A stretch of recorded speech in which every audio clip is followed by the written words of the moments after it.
Hello everyone, I'm Miss Bowler.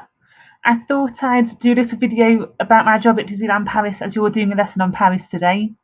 When I was 18, I was looking for a job in the summer and no one wanted to take me on. I applied everywhere. I sent my CVs out to everywhere I could think of. Cafes, restaurants, bars, hotels, shops, but no one would give me a chance. At the time, I found I paid about £6 a week to deliver 220 papers. I'd helped out my dad's company in the school holidays a bit, but didn't have any experience really. So one day I was at university and I went into the job shop. I wasn't looking for a job at the time, and I walked in. There were lots of adverts on the walls for Disneyland Paris, and I just applied from there really. We applied online, and a few days later we got a phone call from a French lady. She interviewed us in French and then told us to go to Birmingham Town Hall at the weekend for an interview for the jobs in the summer. It was a bit of a joke, really. We in shock because we thought, why would Disneyland Paris want us if New Look won't take us on, cafes in Arnold won't take us on? So it's just very lucky. We were very lucky to get such an experience.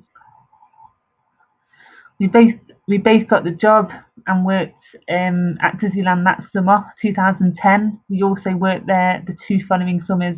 What's nice about Disney is that if you work there once, they ask you to go back at Christmas, Halloween, and Easter. I'd really like to go back at Christmas one year. Probably a bit too old now, but I really need to do it. The great thing about Disney was that they gave you free park tickets for up to 6 friends and family. They paid for my flights there and back.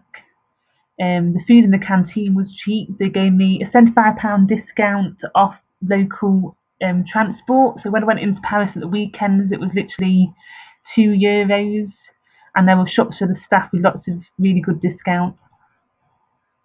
I used to go on the rides after work most days, really. Met my friends in the park, and we'd go on the roller coasters at night.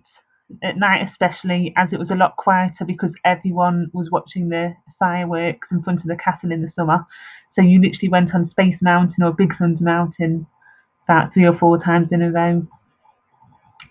Disneyland are proud of the fact that they take on people from all over the world. So I had friends from every country you can think of, really: Lithuania, Poland, Hungary, Spain. There weren't that many English there who spoke French, so I think that's why I got in, really. There were English in the parades, though, from the London Drama and Dance School. I worked around the park selling food, so ice creams, popcorn, drinks, coffee. I helped out with tourist information. When it rained, I worked in the restaurants.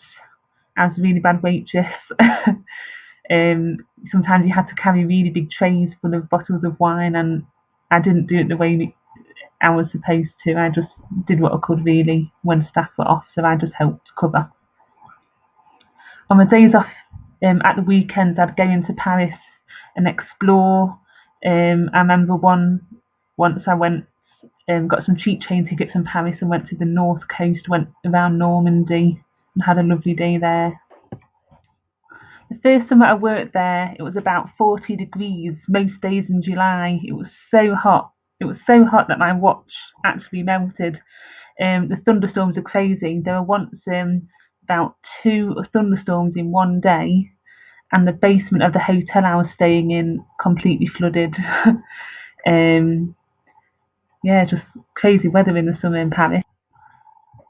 One of the best things at Disneyland was working with people from all across the world. I had friends from so many different countries, and being able to watch the shows at night and in the day, watching the fireworks in front of the castle at night, absolutely magical. Sometimes I finished my shift at midnight and I was literally the only person in the park. The music was playing all around me, the lights were all lit up. They kept the lights on at night, and just absolutely magical. I worked in a studio the second summer. I did the same job, sold food around the park. I remember my parents came to visit, and you can see Disneyland from where I was staying. And my mum said, "What's the name of that hotel over there?" I said, "Mum, you don't stay there. It's a drop ride." Disneyland were really good to the staff. So when I worked in the studios, they opened Toy Story Land. We got to go on all the rides before it's open to the public. And if a new Disney film came out, they'd put showings on for all the staff. If you do work at a Disneyland somewhere in the world, you have more opportunities of working elsewhere. So I had a friend from Disneyland who worked on the Disney cruise ships and actually worked at the Florida Disney World. It was quite difficult at the beginning. I didn't really understand what the French were saying, but I kept trying and trying, and my French improved immensely. Getting used to opening times, the amount of times I'd turn up at a bank and it was closed, or turning up at the supermarket on a Sunday and the shopping centre was closed and I had no food. Trying to cross the road, French don't seem to stop at the crossings. It really was a challenge.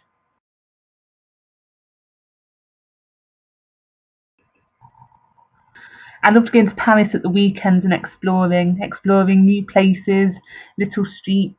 I really like Montmartre in Paris. It's very, very high up. It's next to the Sacré-Cœur and it's a little village. It's very famous for its artists. Lots of beautiful restaurants and cafes and a gorgeous view over Paris. There's little windmills everywhere. It's quite close to the Moulin Rouge as well. I went to a park one day in Paris and I said to my sister, "This looks like England." And she thought the same. And then we did some research and we found out that Napoleon actually went into exile in England and he loved English parks so much that he copied the style of them. And at the time, there were lots of poor people in Paris who couldn't afford to go to restaurants and cafes, so the parks were for them, really. This is another park in Paris that was done in an English style. It's called Parc Butte Chaumont. One of my favourite parks in Paris, Jardin du Luxembourg, is next to the Sorbonne University. In this picture you can see the Eiffel Tower in the distance there. I'd go there at the weekends and just relax. I came out of the metro station one day, but I came out the wrong exit and got a bit lost, and I came across this, La Reine de Vitesse. It's a Roman arena that was constructed in the 1st century, and the gladiators used to have fights here, and people were eaten by lions. It could hold up to 17,000 people at a time. Here are a few pictures of my visits to some modern art galleries in Paris. I wasn't a huge fan. I often thought, I could do better than this. But there are some art galleries with older pieces of art that I appreciated a bit more.